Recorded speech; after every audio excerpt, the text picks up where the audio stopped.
Hello everyone and welcome to the Armband. I'm Chris and Kieran is as always here too. In today's show we're going to preview FPL Gameweek 16. We're also going to talk about the exciting new assistant manager chip which FPL have launched this afternoon. We've got a couple of match previews to get through. We're going to be looking at captaincy as well because it's a tough one this week with a couple of the most well-owned players having good home fixtures, and then we're going to bookend that by talking about our teams, how they got on last game weekend, and this too. So yeah, lots to get through. How are you today, Kieran? You good? Yeah, all good. Excited about this new chip. Obviously, doesn't seem to be a kind of rehash of anything from any other games or anything. So it's fun and new, and the discourse of everyone seems to be hating it for no reason seems a little bit unjustified to me. I mean, it's fun. So let's just play with it, see what happens, and go from there. Exactly. They're not going to get rid of it from people just saying they don't like it. I think it's nice. I think it's quite a cool feature, and I don't know why people are like so precious about protecting the status quo. They're just complaining for no reason, basically. Yeah, exactly. And then people are saying asterisks against the season just because, you know, they're used to doing triple captain, blah blah blah, and nothing else, and just okay, things need to change and evolve. Like, get with the times. I feel I understand from some people's point of view that like, why is it not trialed in FPL Challenge, considering they've had so many different types of chip in that? But I don't know. I just think it makes it a nice entry, and you know, depending on the success of it, I wouldn't mind it every season, to be honest, as like the fourth chip that you can play. So yeah. Looking forward to it. All right, well, let's start, though, in the normal way. We're going to look at our points from Game Week 15 at the weekend. Do you want to go through first? It was affected, wasn't it, because of the Liverpool game? Yeah, it was, of course. So 68 points, which was a green arrow from around 48k to 28k, so a 20k rise, which was nice. Basically, only had 3 return. Well, I guess 4. Fabianski, Hall, Mazraoui all getting nothing. Aït-Nouri with the assist, which is decent enough. Palmer captain, was leaning towards Saka at the start of the week, but then I was just like, you know what, Palmer, I think he's got the better fixture just for an open game, and obviously turned out to be that way. Bruno getting his goal, which is nice, and then Wissa with his goal. He was on my bench and then came in for Salah.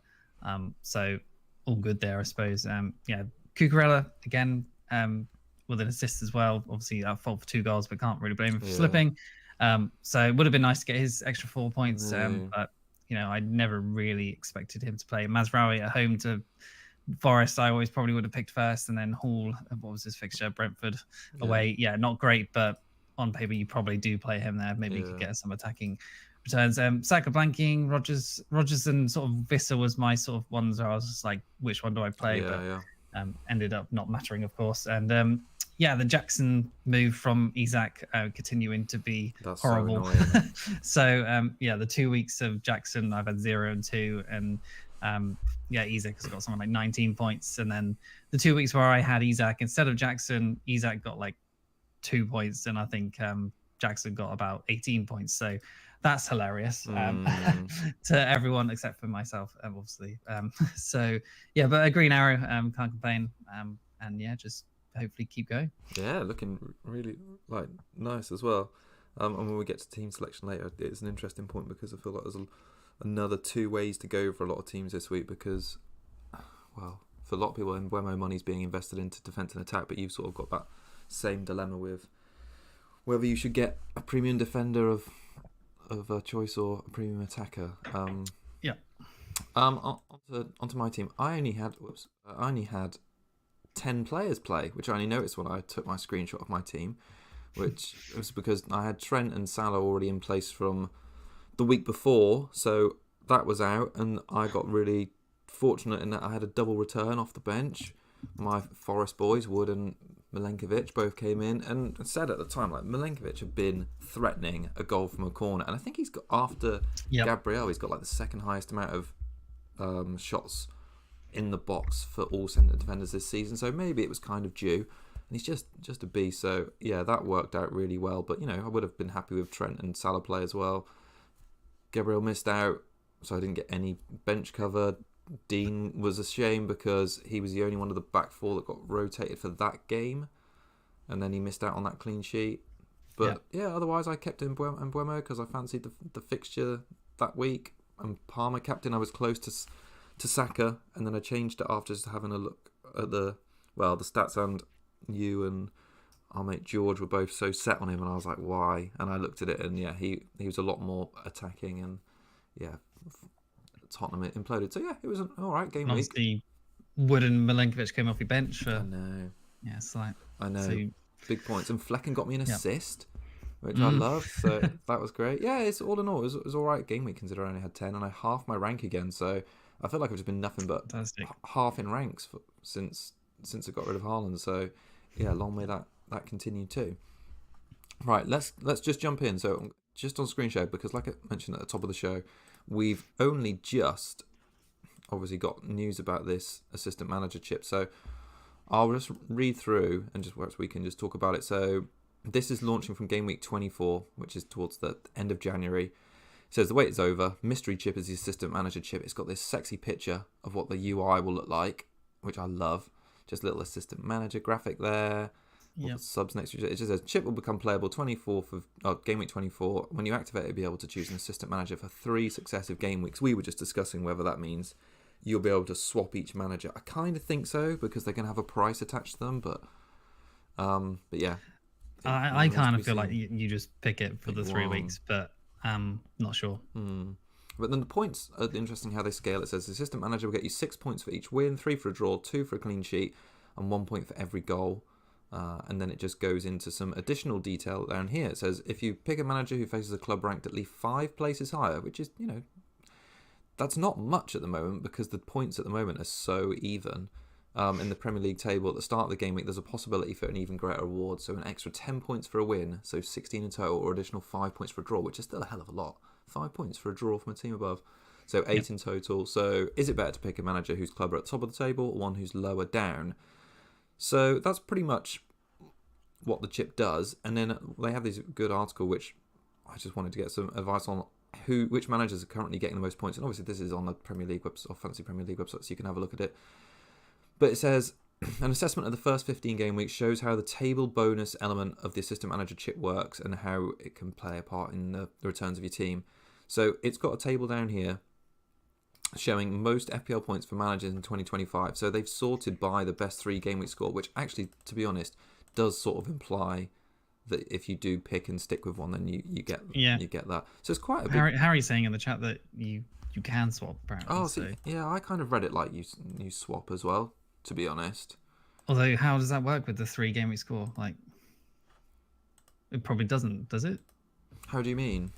Like, if you swap, surely you only get the best 3 game week score if you keep the one manager over the 3 weeks, right? Well, I don't know. Maybe if you stick and twist it, or if you twisted off one and just happened to get really lucky, like if you picked, I don't know, Glasner, Dyche, and McKenna, like 3 weeks in the bounce, and then you jammed 3 wins. Yeah.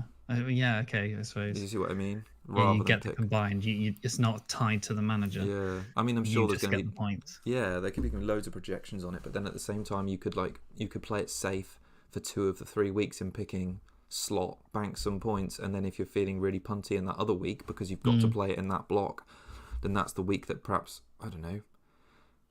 Because you could have a team that's playing who's hit some form, who's playing someone 5 slots ahead of them, and you could just pick that, then not have to just hopefully pick 3 matches with one manager and they do well in each of over them. 3 games, which is unlikely for a team that's lower down, I guess. Exactly. I my initial reading of the chip of the best way to play it would kind of be that towards the end of the season, because there always seems to be teams that drop off. I think Crystal Palace last season were a perfect example of that, where I mean, maybe that was just because Elise was fit and he was such a beast, but Glasner and Palace looked really good, which is why we loved them at the start of this season. But they were huge at the end of last season, and you look at the Glasner effect at the moment on the points table here, and it's low, but that could totally flip based on fixture and motivation, essentially. Yeah, I think Amarin could be all right. Yeah. Because obviously United's position in the table at the moment is quite low. So they probably they're obviously going to be playing teams that are higher than them. Yeah. And that could be quite good. Although they haven't really shown that they're going to be able to beat teams that are higher than them yet. So, yeah, I was thinking someone like Nuno for guaranteed clean sheets, maybe in like tough, easier games. Yeah, that might be quite good for Forest. Honestly, I'm not really sure how to play this yet. Obviously, it's I mean, nobody really knows, but obviously Iriola at Bournemouth, obviously the top game week score so far. They're a team that obviously can beat better teams. Yeah. So yeah, go on. Well, I was going to say that Iriola one's probably I haven't looked into it, but it's probably from memory the game week span where they beat Arsenal. Well, I think if you scroll down, it actually shows. Oh, does it? Yeah. Oh, I was going to say, was it the Arsenal? Oh, yeah, okay. I was just about to say the Arsenal, Aston Villa, and Man City run. Yeah, okay, fair enough. But so it's it's unlikely, but that's such a huge swing, isn't it? Slot is more consistent. Yeah, so this does make me. Yeah, I'm kind of pleased that you can change it, and I think like just commenting on it generally, like Ozen Strayhart said in our chat, I just think it's fun. Yeah, I agree. I just think it's a nice alternative, and I think it also packs like quite a big punch of points, like 16 point for like a really good game week where you beat the team above you, get a clean sheet, and maybe get the goals. That's like a really good captaincy week, and if you hit 3 of those in a row, it would make some huge differences. So yeah, I think it's not to be underestimated how much like of a powerful chip this could be compared to something like a free hit or a bench boost. I mean, bench boost, you'd be lucky to get 20 points. So, this, if you play it right, you could get maybe I feel like 2.5 times that. Yeah, I feel like kind of like with ACCAs and betting, you can predict how quite consistently how games will finish as results. Obviously, it gets harder when you try and pick, like in FPL, who's going to score and stuff like that. But actually, in terms of results, and not actually, you don't have to get the exact scoreline and stuff like that. You just have to get the win/loss or draw. Yeah, I think that is not going to be that hard. No, sure. I don't think so. If you can target someone to get 3 wins, I feel like that's pretty possible, to be honest. So and I think they get extra points for goals scored as well and stuff like that, don't they? So yeah, interesting. Yeah, extra 10 points for a win. That's the normal one. 6 points for a win, 3 for a draw, 2 for a clean sheet, and 1 point for every goal. So yeah, it does. Yeah, I think it just seems quite exciting, really. And obviously, it costs budget to pick one as well. So I wonder what do you, when you select it, you then have to have the money in the bank, so you probably have to make the downgrade from a player to be able to get the money in the bank to then select a manager when you've selected the chip. Interestingly, when I watched the video, which I won't play now, but it said managers are going to be priced from 0.5 to 1.5, but it didn't say whether how incremental that's going to be, because how many points is it? It's obviously 10-point differences, but is that saying that Martin is going to be 0.5, and let's say who's the next one up the list, Frank is going to be 0.6, or are they going to just round it to the I'm nearest? Guessing in 0.5s. Yeah, I think they probably will as well. Yeah, I think it's very interesting, really interesting, and I'm quite surprised to see someone like as low as the point span from second to second top, because I think the outliers in this chart are Martin's 12 points lower or worse off than Frank, and funnily enough, Ariola is 12 points better off than Howe. That spread of 10 points across roughly across the mid table is it's kind of strange for Brentford, because they're quite good at but obviously they're not gonna, maybe if they have 2 home games in a row, because obviously they're really good at home, and then they're bad away, so maybe if they have 2 home games and then you can switch to someone else, that might be all right. Yeah, it's funny that actually, because they do score a lot of goals at home, and you'd think they get that goal bonus as well, so to only have 24 is quite a surprise. Yeah, I think it's great. I honestly think it's great. I don't know why people are shitting on it, honestly. I think it's just a fun new addition. Like, what's not to like about it, really? Like, it's just going to be a new way to gain rank on people, or a way to obviously ruin your season. But if you can get your grips to it better than someone else can, because obviously it's the first season, then you're going to shoot up the ranks. So there's opportunity, absolutely. What's your initial thought on when to play it? Or have you not really even thought about that? I haven't even thought about it, honestly. But yeah, towards the end of the season could be good with teams on the beach and sort of thing, and teams fighting for position. So go for the teams that are fighting for something versus the teams that obviously aren't. And that could be pretty good. My play safe attitude is already thinking that I'd bank on a back-to-back home fixture for a good team to get like some banker points, and then just take a chance on a manager near the bottom of the table to pull off an upset in that, like, in the third week. If that makes sense. Yeah, so imagine if you had like that Amarin versus Everton in that game, like that would be some good points. 4-0, 4 goals scored, clean sheet. Obviously it's not the team higher, but that's good points. Yeah. No, I think it's good. Really good. Perfect. All right, we've got QNTV in the chat who says hi. Who was flying last week, so it'll be interesting to see how he did game week 15. Right, what should we jump on to? Is there any more you want to add on this, or should we move on to talk about our other game week 16? I think we'll have to talk about it more in the future and stuff. So, but yeah, for now. Before we just move on from it, should we just have a quick look at like what happens in game week 24, or just when it is? Sorry.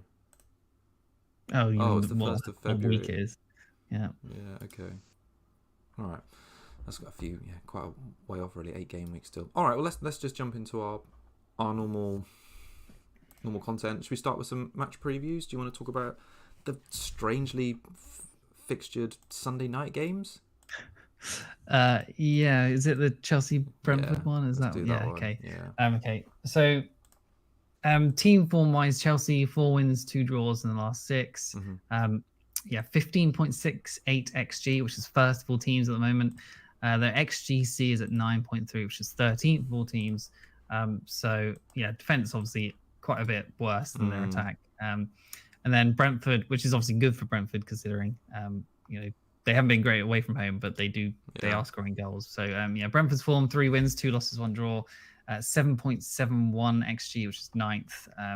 And then their XGC of 9.6 is 14th. So this looks good in terms of goals for Chelsea at home. They're on form at home. Palmer really good at home as well. So that looks great. 14.3 XGC in away games for Brentford as well. So just across away games, that's 16th across the season. So they're pretty bad defensively away. 13.62 XGC at home for Chelsea, or XG, sorry, at home games for Chelsea, which is 7th. So not bad. Brentford have the highest home XG across the season, though, of all teams on 17.73, and they are the worst away XG of all teams on 5.85. So, people with Abuemo, Wissa, we're probably expecting them to blank it because they literally have the worst XG of away teams in the whole league across the season. It's a surprise, isn't it, that they can't get it right when they play away from home? Yeah, not sure why, honestly, because they seem to be a good attacking team most of the time, but just not away from home. But for me, like, the Chelsea defense is not that great. So at the same time, I could see Wissa or Bremo getting something. Just Palmer, like 11.1 million now, 60% owned. I think he's sort of getting in the territory of like being over 100% effective ownership if you captain him or not now. So he's probably, I think for me, he's probably the standout captain, but maybe not. The poll wise seems to suggest some people are on Salah more than Palmer. But yeah, second highest scoring mid now. He's the second highest scoring in the game, obviously, which is he's on 125, and Salah's at top on 151. So he's a decent chunk ahead of him still. And Salah's actually passed 150 in the shortest games ever on 14, and now has a game in hand on him as well. So I can't wait for that triple captainship. Yeah, absolutely. So I think he's going to have a really good 2 games as well. So game week 10 to 15, the last 6 weeks, Palmer's had a 4.4 XG, which is first of all players. Shots of 15, which is second. Big chances 7, which is first. An XGI of 5.8, which is first as well. Key passes 12 first. Big chances created joint third. XA of 1.45, which is second. So he's top or second or whatever on assist potential and goal potential. I think he had 2.8 non-penalty XG, which is still second of all players in the game. So despite those 2 penalties, like, he is still really high on XG. So, I mean, there's not much to not like. I feel like Salah, basically blanked. Well, he didn't blank. He got a penalty away at Girona in the Champions League. Does he do anything else? Not really. I feel like maybe that one game has kind of lost them a little bit of momentum. I just kind of feel like Palmer's just on it at the moment. So maybe that's the time to just go against Salah a little bit. Mm. Yeah, Fulham is definitely harder than Brentford, so I like Palmer for captaincy. Yeah, second player I want to mention is obviously Enzo. Everyone is talking about him at the moment. He's super popular at the minute. Like, he is, yeah, 4.9 million. He's probably gone up I by think now. he has, last night. Yeah, so 5 million, 4.3% as when I made the notes, but he's probably around about 5 by now. Yeah, but he's not actually blanked since game week 10, so that's 5 game weeks in a row with returns, 1 double-digit haul in there. He's nailed on. I've got ... because is he definitely? I'm not sure. 4 times 90 minutes in the last 4, playing that more sort of attacking, advanced midfield role. Which we hadn't really seen earlier in the season. He was a bit more deep lying. So if his position continues, then he could be a budget darling going forward. Possibly better value than Rodgers, Smith Rose, all those sort of players. Yeah, higher in goal involvement last 6 weeks than the other budget mids of like he's got 6, Smith Rowe has 1, Rodgers has only got 2 in goal involvements. Ahmad at 5 million has got 5, and then Madueke, he's high up there in the mid sort of scoring points. He's only got 3, so Enzo on 6 is showing that he should be good. Yeah. The question mark to me is if he continues playing that role and does he stay nailed on? Like I assume probably. I mean, considering his form at the moment. So I don't know, to be honest. I think the other reason is like he does kind of tie up that third Chelsea spot because most people have got Palmer plus either Jackson or a defender. Yeah. Are you going to want to tie up that spot on Enzo? That's like, if you've got a defender plus Palmer, would you rather Jackson over Enzo? Surely you would. So I don't know. I guess it depends on budget, but yeah. Yeah, I feel like he's been like a huge drive towards him, which I can understand because he's like performed well, but it's only like really recently that he's been in the squad, and perhaps it's because the games have been slightly easier. So if he doesn't feature tomorrow, it kind of makes you think he's shifted into that A team at Chelsea. But yeah, I'm a bit like you really. He's fine as like a fifth midfielder to swap in and out if he retains his starts, and like over Christmas maybe that won't happen, but then at the same time, do you want to use a Chelsea slot on him? Like you say, I think their fixtures are so good, like we've said recently. They basically they've got like 2 rough fixtures until sort of the middle of March, and one of those is Villa away. Are you really going to use a slot on Enzo when you could get probably a more reliable minute defender in Cucurella? Or Colwell, or Colwell, or even maybe Sanchez, even though he got rotated, or just more reliable Jackson. Or now that we found out about this, is Maresca like the third Chelsea pick? Maybe in here somewhere. So yeah, I think he's fine as a fifth midfielder if you're not getting a Chelsea attacker or a defender. Essentially, didn't think I'd be saying that at the start of this week.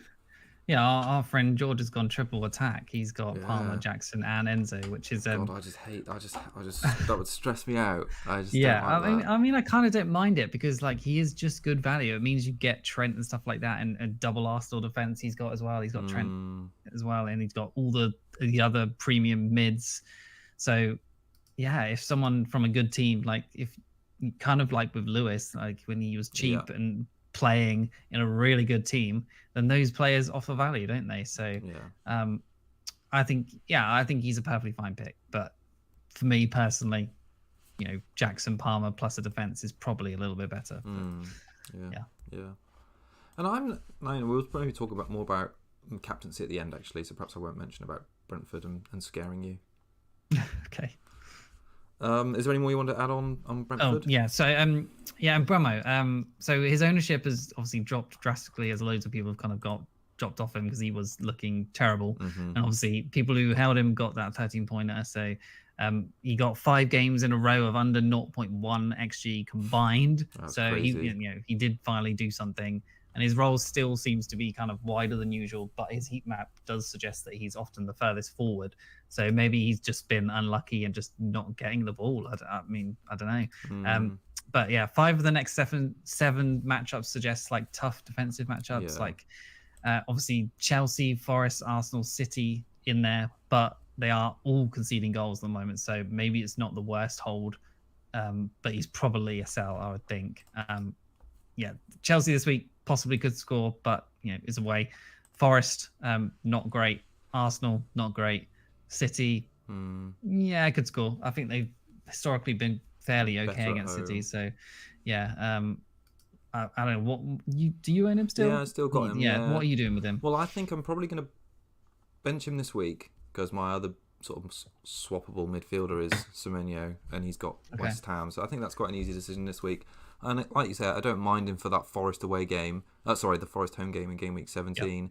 Okay. But after that, I will likely sell him to fund some other moves. I feel like I'm a little bit not ahead of the curve because I don't have Isak, but I haven't needed to sell him to get Trent because I've got a cheap forward line. So he's not been like a problem. And I also quite like him. Like he's 90 minutes. He is on pens if they get one and some set pieces and corners. So he's not like an immediate sell because he's been like so reliable. And yeah, I agree with you. I think this Chelsea game, will be difficult for them because they've not done that well away from home. But yeah, I think Forest aren't as good away from home defensively. So yeah, I could see him giving me like a return in that game before final send off. So yeah, unless you've got anything else, I wouldn't be too hasty to get rid of him because he is reliable for minutes. Fair enough. And then just on Flecken quickly, he's tied with assists as he is with clean sheets this season, which is impressive and awful because it's just one of each. But he is still obviously making plenty of saves on average, and Brentford can't defend. So, I think you probably, if you picked him up on wildcard or something in like game week 6 or whatever, you probably just stick with him. He'll get the odd clean sheet eventually, I imagine. He gets usually a minimum of like 2 or 3 points with save points. So, good for him for getting an assist, I guess. Yeah, I think it kind of leads me into like talking a little bit about the Arsenal game against Everton and just getting your opinion on premium keepers. I feel like there's been definitely this week a move towards Raya because he's had a price rise. Yeah. And it feels like we're back at game week 6 again when it's like almost to Raya or to not basically in the rise of the premiums. And I can see why people are going that way again because they've got good fixtures in the short term. They've got Everton and Ipswich at home in 2 of the next 3 games and Palace away. But I just kind of... I'm not sure. They got loads of injuries as well. Like even Timber wasn't in training this week. I know. It's just I don't know how to judge expensive goalkeepers in FPL. Like I'd be interested to know who in the chat has got a premium goalkeeper and if they're happy with it. Because I just feel like I'd look at Raya every week and think, oh, there's $1 million there I can take out to fund. And I kind of feel like once you put that $1 million into the goalkeeper, how pressing is it to get rid of them? So I had a look. If I brought up the goalkeepers on screen here, and like the difference at the moment, let's say between Leno and Martinez, Leno and Fleck and 46, Rise on 58. So he's got a 12-point lead on those guys for like over $1 million more. Henderson is only 5 points behind Raya at this stage of the season. Bloody Edinson. I know. Why did I get rid of him? I know he's been doing well, and Pickford's right there level on points. Sells is ahead of him, so I don't think like a premium keeper Raya is essential at the moment, and I kind of think the fact that he's sitting behind Onana and Sells at this stage of the season still proves that. I suppose and also it depends on whether you want to like, especially this Arsenal game against Everton because they do have good fixtures now, like whether you want to live a little. I think picking Raya is either a 2 or a 6 every game week, but if you could stretch that extra, what is it now, 0.5 to get a Saliba, at least he, like we've seen recently, has got like a bit of goal threat in him and is just as reliable for minutes. Like I think that's such a more fun way to play it. I just think keeper is the most boring slot in the team, and paying for an expensive goalkeeper, I would just always be thinking, I want to get rid of that money. I don't know. Do you feel that way? Yeah, I think I agree. Although like he wasn't always 2 and stuff, he was getting quite a few saves earlier in the season. Although that has seemed to have sort of tailed off. So he probably is just too much at the moment. I think I will be jealous of people who have him for the double clean sheets, but at the same time, probably happier with someone like an Bremo or something still in the team instead of an Ahmad or something. So, I think you probably can use the money better elsewhere. AA Studios in the chat says he has Onana, which is great because he's done well, and QNTV says he's had Raya set and forget since game week 1. So yeah, I think that's fair. I think, yeah. I mean, obviously it depends on what your squad structure is like, but I do look at people with Raya in their team, and I'm definitely envious. But then I can't bring myself to do it. And The I don't Raya know. owners surely are not Haaland owners, I would No, guess, right? I would guess not. I would guess not. No. So I had a look Yeah. at like Arsenal's numbers. So since game week 6, Raya has only got 2 save points in that time, and he's had 2 clean sheets as well. So I kind of think Arsenal as a team, XGC of 14.2 over the season, that's still second best to Pool. That's Liverpool. And this time last season they were 11.2. So they've, their expected goals conceded at this stage is three more than this stage last season. So they're not as good. Alisson and Liverpool have been, doing better this season. Alisson's only 5.4. I kind of think if there's any reason to get a premium goalkeeper now, it would almost be to go with Alisson. It's like he's back and got a clean sheet last night as well, and he looked really good. He made a ton of saves. They've got like as good fixture run. Well, maybe not quite as good in the short term, but long term a great fixture run, and have been a better defense this season. So yeah, I think anyway, it's just a comment on it because Raya's like one of the top transfers in for this game week, but there isn't as much love for who I think Saliba and Alisson are better picks there. I probably agree. Yeah, and then just on the sort of Timber, like you said, he had been looking good at 5.6, although apparently we heard he's not been training. They've got UCL tonight, so we'll find out about Gabriel too. I suppose it'd be a good point to interject about this because we've both got Gabriel. If he's out this game week, would you consider like a short-term switch to Saliba for these game weeks, or you think you'd happy to bench him and because you'd want him back? Let's say if he was out for this game week because it looks like a nailed-on cleaner against Everton. God, I don't know, to be honest. I think I'd probably just stick. I don't know if I want to do those sideways moves because it would just be another transfer to get him back as well. I don't know if that's worth it. When like I've been on a wild card and most of my picks are fine enough to just cover him, I guess. Like last week, like Cucurella obviously didn't get onto my team. Mazraoui and Nori, like they do chip in with some points. So I think for people who've got stacked benches, I wouldn't. But if you need a replacement, then okay, I guess so. But let's just hope he's back. Like, it's been how many, like 3 games now he's missed or something? 2? 2 games, yeah. Yeah. I know, I didn't expect him to miss the Fulham one, to be honest. No. And the Saliba scoring 2 goals while he's out is obviously hilarious. Yeah, I had Saliba at the start of the season. I didn't go with Gabriel because obviously we weren't too sure if he was definitely going to start with Calafiori and Timber at the club. Obviously he did become the starter, absolutely nailed on again. And, Saliba, when I had him, did nothing. Gabriel, I think, I don't think it did anything either, but still, the threat was way higher than Saliba's was. Saliba's XG or whatever was basically non-existent at the start of the season. So yeah, absolutely. All right, and I'll be interested to hear in the chat as well if people who've got Gabriel what they're planning to do with him. I mean, this might all be redundant by the time the Arsenal team sheet comes out a bit later tonight. I hope he's at least on the bench. That would be nice. Yeah, absolutely. And in the forward line for Arsenal, I think they've been, a bit strange. Like that Fulham game, you're right. It's tough. Fulham have been good at home, and maybe the fixtures will improve them. But they had 2 expected goals against Fulham, and 0.3 xG of that was from open play. So in their last 3 goals, all from set pieces, which is great. But at the moment, I think it's not like reliable open play xG to warrant a captaincy on Saka, especially for this game week. Saka's like done well, and he's the 3rd highest scoring attacker in the last 4 game weeks, mainly because of that West Ham fixture where he hauled. He's overperformed his XG recently. He's solid pick, obviously, for these fixtures, and he's still a relative differential for many people when compared to Salah and Palmer. So I think he was a bit unlucky not to get that winning goal against Fulham, that little marginal offside from Martinelli. But I think for this run of fixtures, if you've not got Saka, I'm going to check what his ownership is. He feels like a must to me. It's 42%. And then also just a quick comment on Havertz, just how disappointing he's been. Like I saw he had the assist pop up against Fulham, I had looked to see how many returns he's got recently. That was only his 2nd return in the last 8 game weeks. So that he's been disappointing. Yeah, even with Odegaard back, I kind of thought that would unlock him to be a bit better. But 2 of those have been in the last 3 game weeks. But he's not really done as well as I would have expected, given the fact that he's so consistent for minutes, really.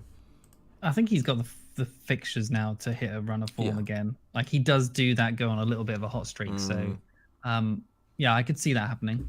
But he's could be the start of it here. Yeah, it could be. But he's just like way down, I feel like, in the pickings at the moment for forwards when you compare, I think, Isak, Jackson, and then basically all of the budget options would be ahead of him. And I think that's probably reflected in his ownership. And probably true, yeah. Yeah, surprise. And then just on Everton, just really ouch on their fixtures. They've got Arsenal away, and then they've got Chelsea at home, City away, Forest at home, and Bournemouth away. So I think ouch, basically. All of those sides are playing well at the moment, bar City. So I think it's going to be tough for them. So Young and Mylenko at 4.6 and 4.3, fairly well owned, but I can't see many reasons to like start them over the next 5 game weeks. So Fulham have a good run. Yeah, I was just thinking about replacements really. Fulham have a good run from 17 to 22 with Southampton, Bournemouth, and Ipswich at home. West Ham, Leicester, and Chelsea are the away games, not in that order. So they may be a decent replacements for Anderson, maybe back by then, or Robinson are close to Mylenko and Young's price. So there might be some good outs there. Young just one that's got away from basically everyone. I know, right? He's been so consistently good, and I don't know. He's just so old. It's just never really was in my mind to ever pick him, and I don't think it was in anyone's. So but maybe next year. Yeah, it's been quality since game week 4. Really, really good. Yeah. No, but I think there'll be a time later in the season when maybe Everton picks come back in again, maybe. But yeah, for now, I feel like we both just like missed that one, and Everton defence again. Yep. All right, should we talk about another fixture? Yeah, so I want to mention the last game of the week, I think it is. Bournemouth versus West Ham. I'm expecting there to be sort of a ton of goals and differential points in this one. Should be a free-flowing, open game. Bournemouth's XG at the moment as a team, 15.43, which is second in the last 6 weeks, which is amazing. Yeah. It's obviously impressive with their squad. So Semenyo, another sort of darling, sort of cheaper budget mid-pick. He's actually been pretty bad, honestly. Really 5.7 million, 7% owned. Since game week 4, he's got 2 goals. He's had 9 blanks, 2 returns, 1 double-digit haul all season, and that's it. He's not in the top 10 for mids for basically everything. XG, big chances, goal involvement, XGI, key passes, big chances created, or XA. He's not in the top 10 mids for any of those. The thing, like, he is doing well is taking shots, which is he's on 20, which is third of all mids for the last 6 weeks. However, only 5 of those are even on target. So is it bad luck at the moment, or is he able to turn it around? I mean, I'm not so sure. Like, this has been an extended chunk of games now, and he's not been great. Obviously, he's taking shots, but like I said, only 5 on target. They would have been missing anyway, even if they'd gone through or blocked or whatever. So, as from your sort of position of someone who owns him, you're going to play him this week, I assume. I think he played right back or something. Someone was saying, I actually didn't notice because I didn't really care. But apparently he played right back in one of the games as well, or was drifting back there a lot. So I don't know. What do you think about him? Well, he has been disappointing because he has been like, I thought he'd be a good differential. I mean, you bought him at the same time I did for game week 11. Yeah, I thought he would be too, yeah. And they've scored like a good amount of goals in that time. They've scored 6, 7, 8, 9, 10 in the games he's played. Oh, sorry, they didn't play that Wolves game. But they've scored 2 goals 3 times in the games he's played, as well as that 1-0 win against Spurs. And the fact that he hasn't got any returns to show from that is a surprise. I know he's not a premium pick, so I shouldn't be that worried about him not returning, because he's the same price as, let's say, João Pedro or Smith Rowe or something. Smith Rowe. So I don't expect him to return every game week. But you're right, when you look at his returns and see that, the majority of them, 4 out of the 5 of them were before, or game week 6 before, makes you think, why has he been so bad since, basically? And maybe it was that City game where, if you look at that first 10 game week block, you think he looks like a really good pick at that price. But to play 4 games against, good fixtures, Brentford, Brighton, Tottenham at home, which I think was a good one for them because they absolutely slaughtered them, and Ipswich away, and to have nothing to show for that is a bit surprising and frustrating. But I also feel like the options around that price, even including Enzo, are still a bit of an unknown. I don't think Rodgers is quite like the asset we expect him to be for being the number 10. He hasn't had the minutes, and he's perhaps not as goal hungry, let's say. Iwobi's been doing well recently, but I don't know how long that continue. He's just got open play threat. He doesn't really have many set pieces. Smith Rowe's fallen off a cliff and isn't reliable for minutes. So I kind of feel like if you're, I mean, a lot of people are, and I can't remember if you're doing it in your team as well, but like that fourth mid is essentially like needs to be a good rotation option. Yeah. And at the moment, I kind of thought he would be, but he's just not.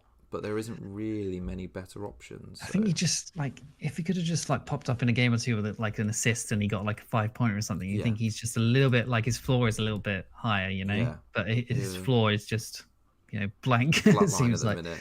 Yeah. So I mean, just something I sort of noticed with them as Bournemouth is just like the points or scorers seem to be quite varied in their team. Like Evan Nilsson done really well, but he's blanked 3 in the last 4 now. Yeah. And then Semenyo, as I mentioned, is doing not much. And then Cliver went from a hat-trick of penalties to 2 blanks and 2 afterwards. Yeah. So it's like, Unal's coming on scoring. That Django Wataro, whatever he's called, has come on and scored. So it's just like, we don't know where the points are coming from that team right now. We'd expect it to be Evan Nilsson, but like I said, he's blanked in 3 of the last 4, and Semenyo as those 2 are the main ones, but it's just not happening. So I don't know, kind of like Spurs, like they're really hard to nail down which player is going to score the points. And obviously that's good for the team, like where they're all sort of chipping in, but for us with FPL picks, that's not what we want. No. So I think for you probably just stick on him and just see what happens, but I don't think anyone else should be expecting too much or going there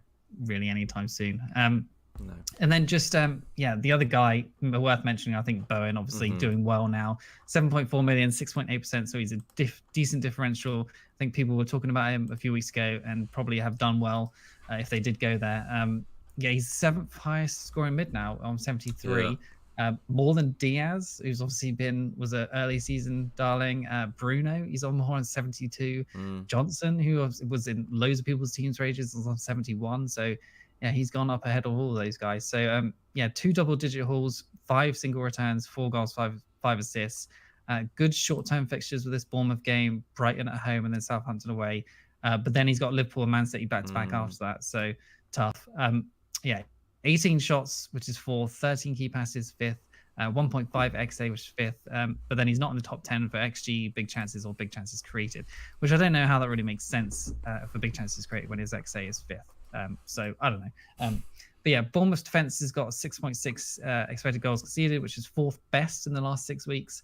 So I'm not sure it suggests like Bowen is going to do anything in this game. Like Bournemouth away seems like a tough fixture now. I think the whole last week is probably going to, and the favourable fixture is going to see managers buying him. But for me, I think Bournemouth's home form is good enough that he is probably not going to do too much. I think Kudus could be okay, but he's just not getting enough returns lately. He's had an assist, I think he got last week, and he's just not scoring enough goals. So I think if you do go there in West Ham, I think it's Bowen or no one.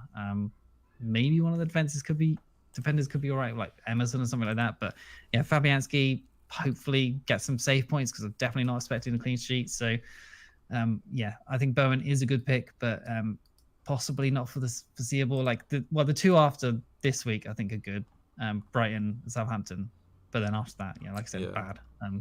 The fixtures on paper look better than they probably are. I pretty much agree with all of it, really. I think we'd probably think of him a lot more highly if that Leicester away game he was really unlucky too. Like his expected goals 0.5 and expected assists like over 1. He was, I feel like if he'd hauled in that game and got back-to-back hauls, like he probably, deserved. He was unlucky in that Leicester game. I think he'd be really more like highly talked about. I think the benefit of Bowen, a bit like in Buemo and almost Semenyo also, is that they're quite consistent. Yeah, they're quite consistent. Like they don't haul that often, but they're also they're pretty reliable for playing 90 minutes or thereabouts. I was just having a look at Bowen's mins, and he's only missed 15 and 18, 30 minutes of action all season. So you can see why with those minutes, appearance points just add up as well. Where someone a bit like Maddison or Johnson does get swapped in and out of the side. I kind of do. You're right. I don't really fancy him this game week, but I'm already getting I'm stacking transfers a little bit because I know there's going to be a fixture swinging around game week 18 and who's mentioned it in the chat, QNTV did a moment ago, just said that Palace's fixtures swing, so Eze might become an option. But yeah, I mean, Eze was good at the start of the Yeah. season, fixtures wise, and he was terrible. So That's yeah. true. But my point was going to be like, I'm already looking at Boxing Day and wanting to have like some really juicy players and like maybe have like 3 transfers in to maybe have a look at getting Haaland back for that Everton home fixture. And Bowen could be part of that because he's got Southampton away. So yeah, I've been weighing up doing some sort of wiggle on Boxing Day with Saka and Bowen and Haaland and someone else. So yeah, kind of fancy some Boxing Day points, to be honest, and just having some fun on that day. Well, just I got loads of could build up like lots of transfers on that, but Saka does have Ipswich at home that day. I don't know. It's difficult. God. It's difficult. I know. Yeah. I just fancy Haaland captain on Boxing Day. Seems quite fun. Yeah. Might be wrong. Anyway, okay, yeah. Right. Should we just do it? I'm just going to do a little bit on. Oh, was that it on Bowen, by the way? Yeah. Not too much to mention. Cool. Should we just chat about captaincy a little bit before we talk about our teams? So I tried to compare. So I think the main culprits this week, Salah, who at the moment leads our way in the captaincy poll, and then Palmer. Saka's got no votes, bless him. So he's obviously not that pick. So yeah, Salah has obviously got a home game against Fulham. Palmer's got Brentford. Saka's got Everton at home. So I compared the players themselves and their form as well as their opponents, and then also tried to look at Hall potential. So at home, points per 90 minutes this season is really close on average. So Salah does lead the way of 9.6, Palmer's at 9.3, and Saka's at 9.1. So there's basically very little to choose between them in terms of an outcome. But the expected goal involvement per games played at home, Salah is ahead. So he's 43% expected goal involvement at home. Palmer 36, Saka 33. So Salah gets a big juicy tick for that one. He also comes out on top for expected goals per 90 at home. Salah is on 0.67, which I think leads the way of all mids and forwards. Then it's Palmer on 0.44, which is quite a drop, to be honest. And then Saka 0.33, who's not even in the top 10 of all mids and forwards for XG per 90. Yeah, he's not so much an XG fiend, is he? No, but his XA is probably top. Yeah, probably likely. But on the flip of that, the team stats for Arsenal are way ahead of Pool's for expected goals per home game this season, which I was quite surprised about. So on an individual player point of view, Salah is probably strongest.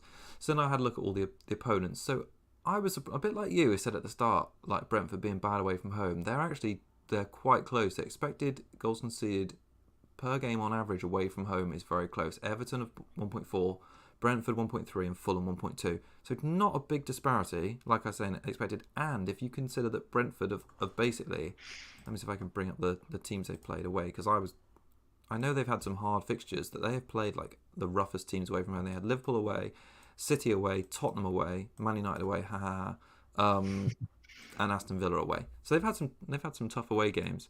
I was surprised theirs wasn't higher. Whereas Fulham, who have got the best, have their only real tough away game so far this season has been City away, and they conceded 2 goals. They played Forest away. I suppose they won, but yeah, City away they've not really played. And Tottenham, they played like 2 weeks ago, and they got that 1-1 draw. So then the Halls again. So I was trying to see which team basically could be busted and have some big scores. So Everton often get busted. So they lost 4-0 away against Tottenham, 4-0 away against United, and they conceded 3 on the road against Villa. Those are the top teams they've played, and they all got conceded a lot of goals in each of them. So I kind of expect on the back of this that because Arsenal's XG is so high, and Everton have a tendency to get battered, I kind of think that will be the highest scoring game, but I'm not convinced that Saka's going to haul in it because of his numbers. So, like I mentioned a minute ago, Brentford have been away against City, United, Liverpool, Tottenham, and in 3 of those games conceded 2, and Tottenham were the only team to score 3 against them. So that was quite a surprise, because I can't think like a big haul is coming for let's say Palmer if they only score 2. I think it's unlikely given what he's done this season at home that he scores both of them. But maybe I'm wrong. Yeah. And then Fulham, so even probably slightly better than Brentford. They've had 7 away games this season, but the calibre team has not been the same as who Brentford have faced. But they've only conceded more than 1 goal once away from home this season, and that was when they played Man City and they conceded 3. So I think it's really close this weekend. Personally. Have they conceded many big hauls at home to bigger teams? No, Arsenal they drew with. Wolves, they lost at home, which was a bit of an anomaly. They lost 4-1, and they lost at home against Villa 3-1.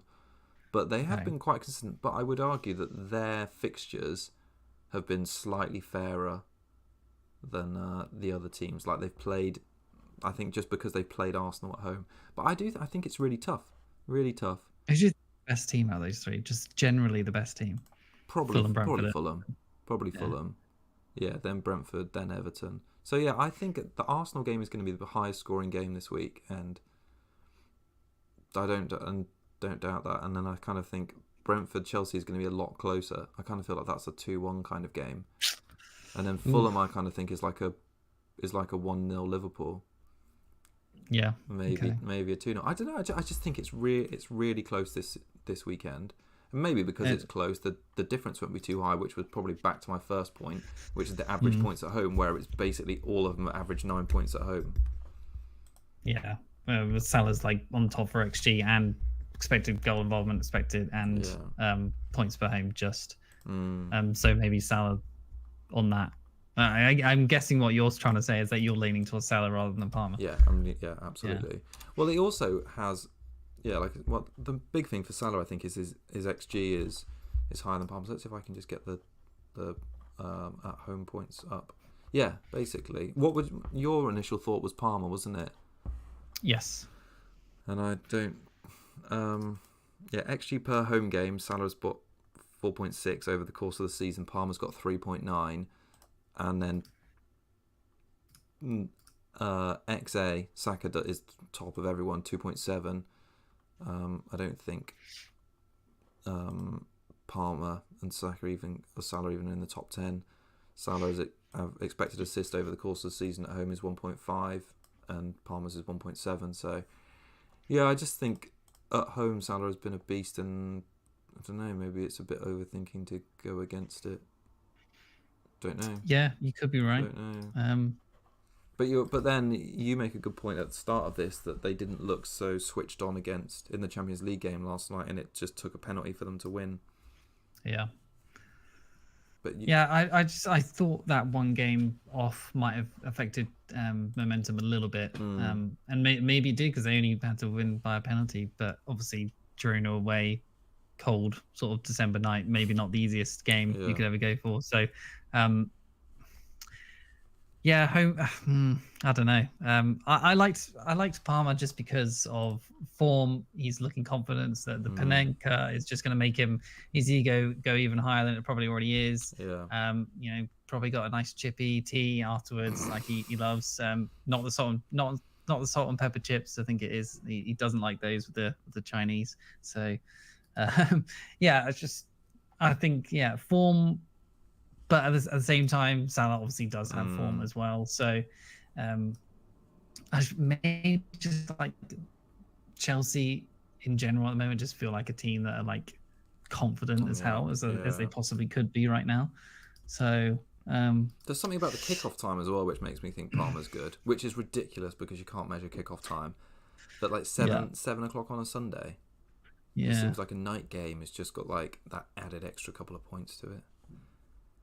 Yeah, I think it's tough. It might just be a coin flip between the two of them, but maybe just Salah is just the easy pick because both of them are going to be over 100% EO. Yeah, both of them, even if you captain them or not. So you're probably hoping whichever one you do pick, or don't pick blanks. So because either way they'll probably hurt you. Yeah, I know, which is ridiculous, isn't it? No, I think I'm probably going to stick with Salah, to be honest. Salah might be the safety play, yeah. All right, should we have a look at our teams? Yes. Our teams. QNTV says Jackson, good captain. Oh, God, after owning him and blanking balls, man. No, not for me. DJ says everyone's sleeping on Enzo, central attacking midfield. We did speak about him a little bit earlier. DJ also says Saka or Haaland long term. Juicy. I'll tell you, Haaland's got some good fixtures coming up. It's just if City can sort themselves out, which at the moment I see absolutely no sign of. Right, let's have a look at these teams. Do you want to go first? Sure. Woohoo! So at the moment, Verbruggen in goal ahead of Fabianski. The Crystal Palace at home fixture sounds better on paper. Hall is starting against Leicester at home. should be okay, I guess. For Leicester, probably score. Like Newcastle not defending well. Gabriel, Everton at home. Hopefully he plays. Ike Nori definitely playing against Ipswich at home. I think he probably concedes too, but unfortunate. But I think he could get something if he continues to play the wing back role. Palmer captain at the moment. Bruno's in there still at the moment. He's someone I might be transferring out. Salah Vice, Saka obviously, Jackson, Brentford at home. Pedro's in there, Crystal Palace at home. And I've got Wissa starting at the moment against Chelsea away. I could bench him for Cucurella, but at the same time, I feel like Chelsea might concede, and Wissa certainly could be involved. Yeah. And then, there's Rodgers on the bench too. Forest away. I don't love that fixture for Villa's attack. So, Watkins could be starting to get benched now as well. Was he injured? Is that what that was? Yeah, I think he came off injury. Yeah, so and then Duran went on and scored a goal. I think he had one offside as well. So, it possibly is the time where Watkins is maybe not even nailed on anymore. So we'll see how Rodgers and Duran work together, I suppose. I think that's the team for now. I'm looking at 2 free transfers that possibly Bruno down to someone. I haven't figured out who yet. But not Enzo. You can't. No, not Enzo. I can't get there. And then possibly Mazraoui, because I've just been looking at his fixtures and just looking at the good home fixtures and thinking they probably still don't keep a clean sheet in those. Like Bournemouth at home, I don't think they'll keep a clean sheet there. Wolves away, probably the best one, but not sure either. Newcastle home, not sure. It's like Southampton at home, maybe one, but they keep bloody ruining clean sheets all the time. And then Brighton and Fulham after that, like they seem like both games he conceded. So I'm looking at Mazraoui out to possibly Trent, and then the Bruno would have to be someone like Ahmad, I guess, because I can't get Enzo. I would like Smith Rowe, but then his numbers and his minutes are not great at the moment, and Fulham have got a good run coming up. So maybe I need to go with Iwobi, even though I think Iwobi's a terrible pick and it just is not a good player in general because he goes on good runs and then just never shows up again. So I would probably hit the back end of that and regret having him all season. So but at the same time, I'd kind of like Bruno after the City fixture. City obviously aren't defending well. So Bournemouth at home and Wolves, as we've talked about, and Newcastle, I think they're good from an attacking point of view. And he has been getting returns now because he's got 2 9 points in the last 3 weeks. And I think he's a decent differential still. So, at the same time, I could also do a -4 of Whistler up to someone as well. I could do that as part of it. Because he probably is starting to look like a sell with their fixtures. So, there's a few options. There is a lot of options. Blimey, yeah. Wish I hadn't spent so much in like all of the defenders being useful, but maybe that will help me coming up with the Christmas rotation. But tricky. I don't know. You asked me earlier in the week what you do, but you make a good point about Bruno actually that like it's just one fixture and City haven't been great. So why get rid of him when he's got good fixtures on the other side of that? It's just to get Trent because I think Trent is going to be good. Like he obviously got the clean sheet last night for the Champions League, and I think he may get some reduced minutes, but like only in the sense that he's going to come off early. Yeah. So, and most teams don't have him, and those fixtures are great. So I would like some part of that Liverpool defense. Obviously, I did have Kanate, but he got injured. The dickhead. But is what it is. Yeah, really tricky. And then I could play Cucurella as well, like I said. I was going to say, he has a good fixture, and he has been quite attacking. I could play him over Wissa, but like I said, I think Brentford could score. So it could play him over Bruno, but that doesn't seem like a wise thing either. So I don't know. Yeah, tricky. You've almost got like too many good defenders this week. Yeah. Yeah. Oh, tricky. All right. And then maybe Salah or Palmer captain for you. Yeah, it's between those two. Yeah. All right. I don't know. Lewis Hall captain. No. I Nori captain. Vardy's going to score in that game. Oh yeah, most likely. Yeah. I was thinking about that earlier as in for the captaincy thing. I think Van Nistelrooy might be all right at times. Yeah, he could be good. All right. Here's my team. I'm playing Fabianski in goal, rather than Flecken. At the back, I've got Trent, Gabriel, who we didn't talk about just then, but perhaps I'll mention that again in a second. and Milenkovic looking for 2 bullet headers in 2. I got Salah captain, Palmer, Saka, and then Semenyo, the disappointment. Wood, which, I kept my Forest players because I thought their home games were good. And, Villa played last night. Watkins got injured. They'll be tired. They've not been good away from home. I fancy Wood again this week. Yep. Cunha's got Ipswich, is nice. Pedro Palace at home, it's nice. I think the team looks all right at the minute. The bench is still a bit questionable, but I think that's all right. And Buemo's fine, I think, to be benched this week because of Semenyo, I think, back that fixture. Dean, I think he's looking like a transfer out next week. His short-term move didn't work. He didn't start, which is a shame because he missed that banker clean sheet. And Bednarak looks like he's going to come back, and Southampton have got some good fixtures coming up. So he just seems like a nice budget, 4 million, who's not going to play. So It's like a roll, doesn't it? Yeah, it's definitely a roll. And I've already got 2 free transfers as well, so I'm going to have 3, which will be nice. And I think the only one I'm going to do in the future is next game week I'll do Dean to Robinson, who then Fulham have got a nice run of 5 fixtures, and they rotate really well with Milenkovic. So I don't think I'm at a stage, based on how the defenders have been this season, that I'm interested in the double up. I'm happy with Gabriel, I'm happy with Trent. I don't really think I want the double up yet, and I'm still going to keep that Mbuemo money in the bank for maybe an upgrade in attack when Cunha's fixtures run out in 2 game weeks. So I'm thinking then by then I will have played Mbuemo at home against Forest. He can get downgraded to someone who looks hot at that time, and then Cunha can become Isak, maybe Jackson for their good run. So yeah, I think the team layout is quite good now.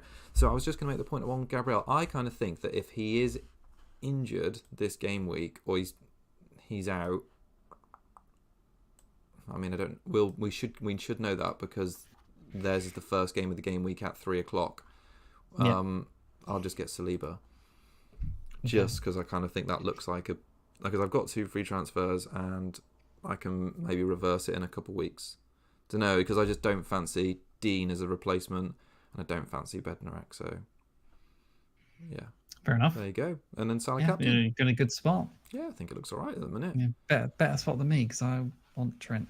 But the only way to do it is selling Bruno. So football, he fancies Wood again. Always. That's been good. I've really enjoyed owning Wood. It's been great to have Wood. Having Wood is good. Yeah, it's been really good. I've not had Wood this season. I know, you need to get on him, really. Got on him. Because he's strong. All right. Are we finishing there? Yeah, I think so. Yeah. Cool. All right. Well, thanks everyone for joining us. Let's just have a quick look at the results of this poll. Salah, he's down at 56%. I can't vote for it, which sucks. Why? It's just limited to you, the viewer. Yeah, well, you would push that up a bit, so I guess Salah is maybe the way. Yeah. I don't know. All right, yeah, we'll be back next week when we're sitting on some more green arrows and more wood, won't we? Yes. Super. All right. Thanks everyone for joining us. Yeah. Thanks all. Bye bye.